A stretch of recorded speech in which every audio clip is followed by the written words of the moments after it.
All right, there we go. So, yeah, thanks everyone for joining. As already mentioned, my name is Pranay. I'm the president and CEO of Doppl. I think the presentation, the title was Product Market Fit. And after talking with the TOHacks team, I'm going to be changing it up a little bit. And I want to talk about and focus on the overall journey of starting a tech company in the first place. So I know many of you have been working over these past couple of weeks on a certain project, and there are some of you out there that are interested in actually starting a company. And so what I want to talk about is the actual journey of starting a company, and basically just touch on what are the pros and the cons and things to look out for. And then on top of that, also touch into product market fit a little bit. And then afterwards, we can kind of go into questions. So just a quick disclaimer, quick confidentiality statement. So just anything shared, a lot of this information is not public. So just obviously just for your own knowledge, and obviously any questions, you can feel free to ask me. So just a little bit about me. Born and raised out in Vancouver Island in BC, and then came out to Queen's University to study my Bachelor of Commerce. I did that for 3.5 years until this opportunity with Doppl presented itself. And since then, I've been deferring and will probably end up dropping out. But there's this is going to be a different perspective for sure, because I'm going to be one of the few people that hasn't graduated and continue on building a company. And so hopefully this different perspective will provide some insight into starting a company. So previous experience, I have previously started tech startups, one of them being a software development firm. And then that's kind of what led me into building Doppl. And so I'll kind of go into the journey, but just as an overview, what we are is essentially a group of founders that focus on developing really disruptive technology, more so focusing on the IoT space. And so building sensors that connect with really powerful software to automate what companies do in the industrial sector. So we talk about portable toilet rental companies or the oil and gas sector. These are industries that are very archaic, that don't really use any technology right now in a lot of areas of their business. And there's a lot of room for disruption. And so that's kind of where Doppl focuses on. So to start off, what I'll end up doing is just kind of going through the Doppl story. And it's not because I like talking about it, it's more so because we had a very unique beginning, and there's a lot of interesting pieces of information I think could be valuable to many of you. And so I'll provide, tips or pieces of advice. And again, these are my personal opinion on things. And so there are probably plenty of people and maybe even speakers that you've heard previously that would disagree or have different opinions on this. So at the end of the day, it's just my personal opinion. But again, this is what's led us and our company into the stage that we're at. And I'll kind of talk about where we're at and what we've done at the very end. So the first piece of advice or tip, if you will, is being able to learn how to pivot. And so it's much easier said than done. And so having gone through the Quixie program at Queen's University, I had an opportunity to see a lot of teams work together. And one of the things that was common is that you would work night and day on this product that you would basically fall in love with. And it was very, very challenging for many teams to want to move away from that original idea. And that's a common flaw that I've seen, and that is a huge hindrance in terms of building a successful company. So to give you an idea of where Doppl originally started, when we first started, the initial idea was actually dealing with flood monitors. And so being able to monitor the level of lakes or rivers, and then be able to notify cities. Terrible business model, but that's kind of where we originally started. And so from there, we basically started looking at different options out there in the market. And so one of the next pivot that we had was, can we monitor waste management bins for cities? And so what we actually did is we went out to cities. First started with the city of Kingston, the city of Brockville out in Ontario, and then ended up leading to a conversation with the city of Toronto. And so the technology that was there, or the need was there, but we just didn't really get that fit because there were already other solutions out in the market. And so what ended up happening is we ended up having a conversation with Bell Mobility. And so presenting our solution to them, or this technology. And what it was is essentially a sensor that can detect the level of a waste bin and then be able to transmit that information via cellular. So we use this technology, or we originally built it for the waste management industry. But then when we spoke with Bell, they actually had a customer interested in the solution for septic tanks and being able to septic service tanks in rural communities. And so that was kind of led us down that path for a little bit. And then where we ended up is servicing the portable toilet industry. So I'll kind of get into that story in a little bit. But one of the big pieces is learning how to pivot. So when we started on this journey, we had this conversation with Bell. They actually had a customer that was interested in our solution. And so we ended up, what we ended up doing is actually going out and, meeting with customers.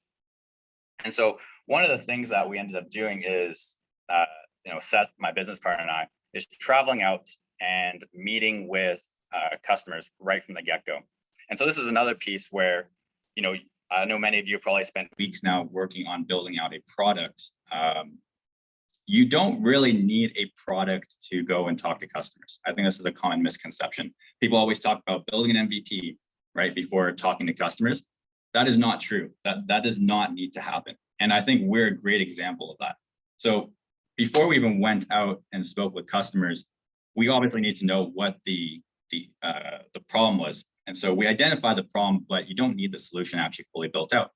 And so when we started talking with these companies, we really only went out with 3 PowerPoint slides.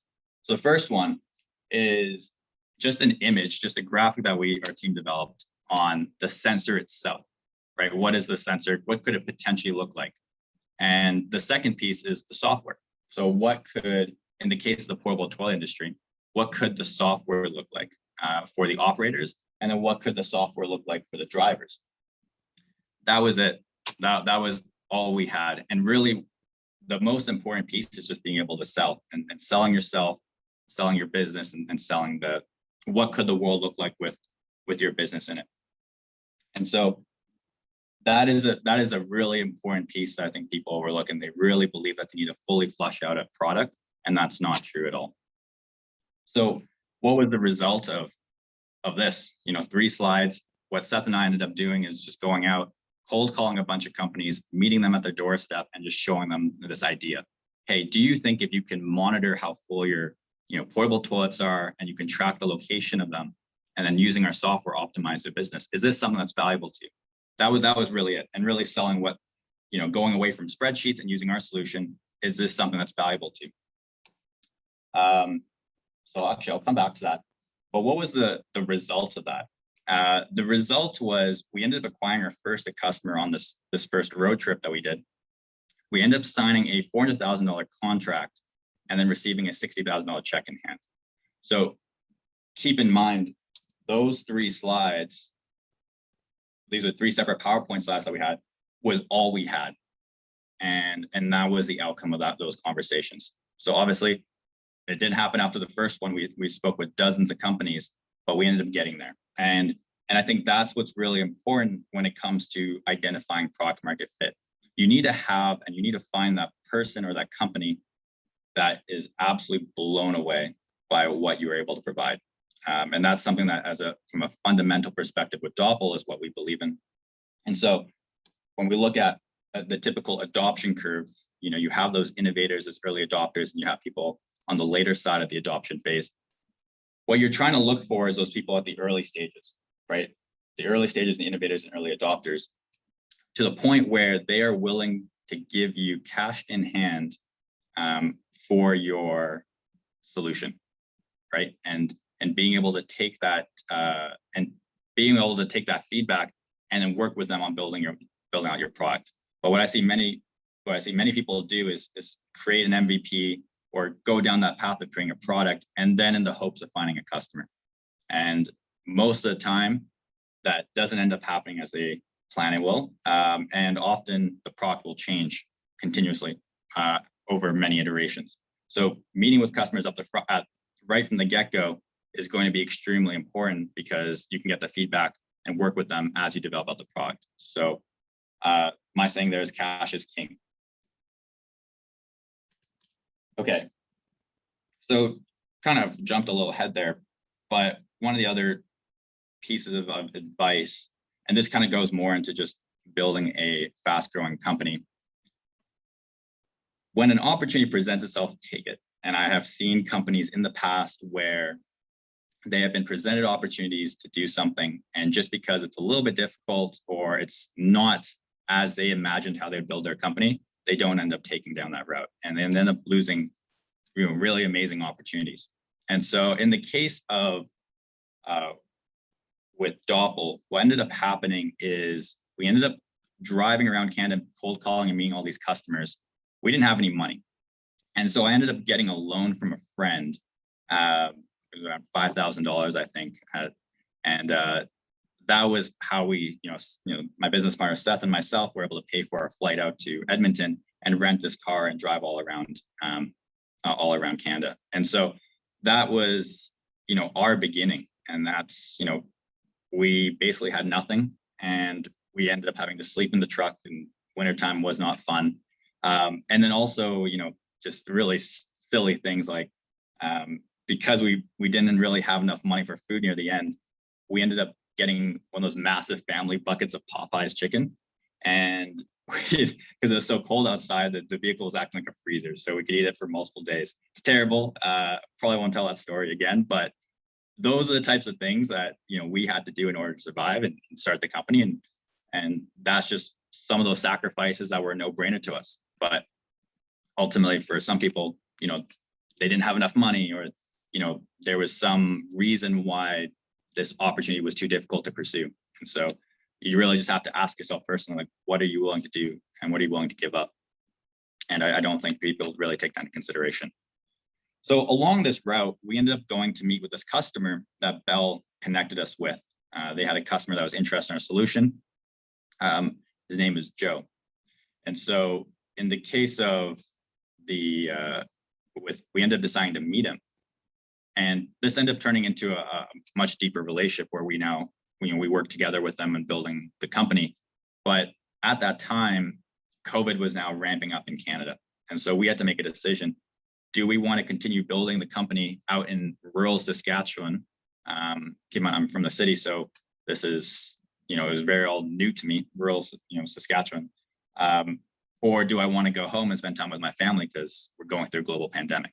And so Seth and I, we ended up making that decision on, what, we'll bite the bullet and we'll stick it out and let's do this. And so it's some of these decisions that will make or break a company. And, it's up to you and your team to decide, are those really the decisions that you want to make and what's important to you? And in the case of, building a company such as what we're trying to do, it's those tough decisions that are really, really important. On the note of tough decisions, so I didn't get enough information as to how your teams were built for TO hacks, but with many of you, I'm sure you've either met friends or you've been in contact with people in terms of building a team. In order to build your initial team, I will, and this is probably something that most people just don't tell you, but you probably don't have the right team, and you will be put in a position where you will have to make a decision. So before you have to deal with those tough decisions, this is, I think an important point is, you have to ask yourself, what are those qualities and traits and values that are important for you? And what would you like to see in another founder, right, that you work alongside with? So in the case of Doppl, when we originally started, there were two other founders apart from myself. One of them ended up quitting. He wasn't the right fit for the company, and so it was a mutual departure. The other one, on the other hand, we ended up having to buy them out and kind of force them out of the company. And obviously, these are tough decisions that have to be made. But when it comes to building a company, this is kind of like your second family, right? At least in my eyes. And so one of the things that I've heard, the analogies that I've heard over the past, which I think is very, very accurate, is you're basically entering a marriage without the romantic element.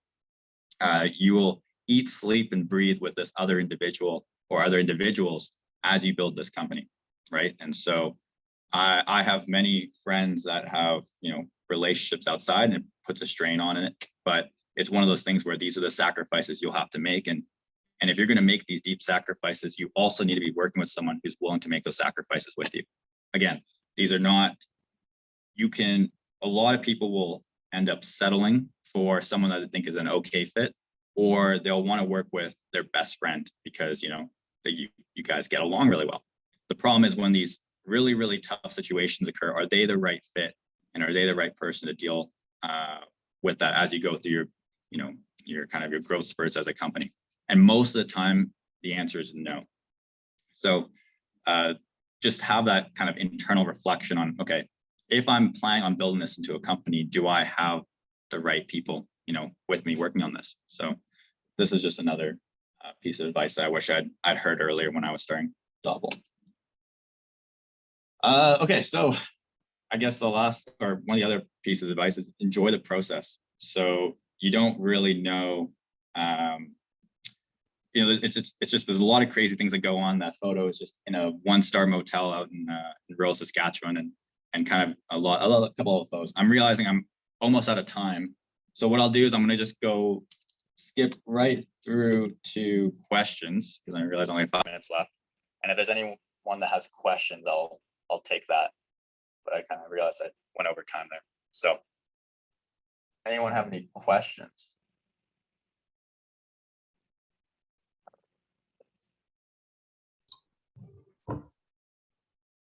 Hi, I have one question.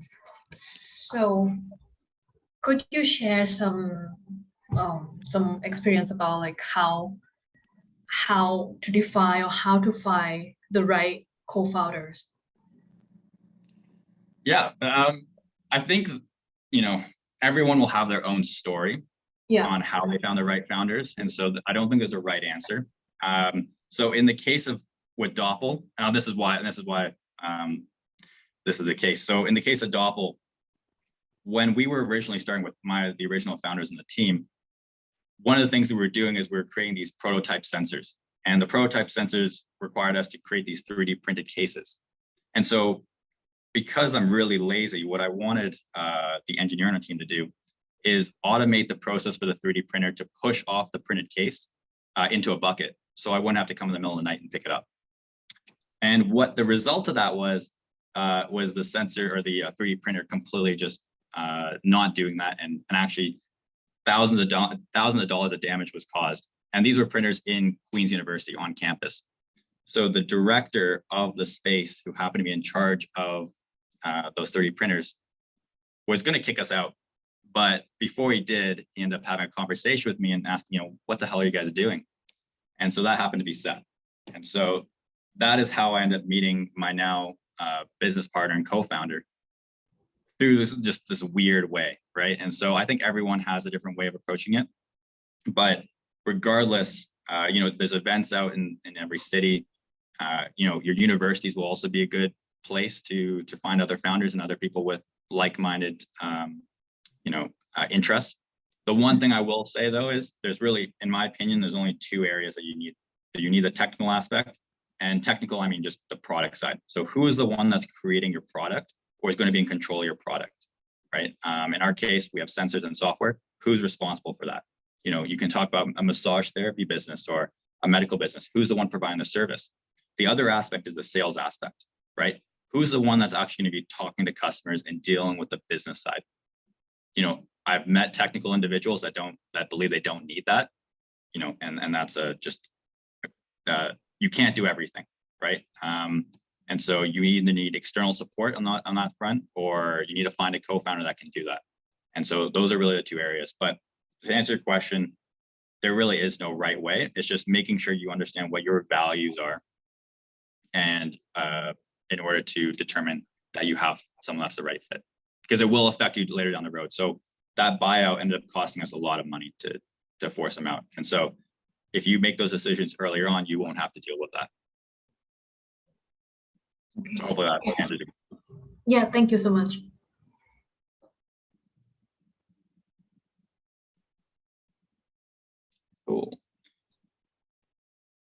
Any other questions?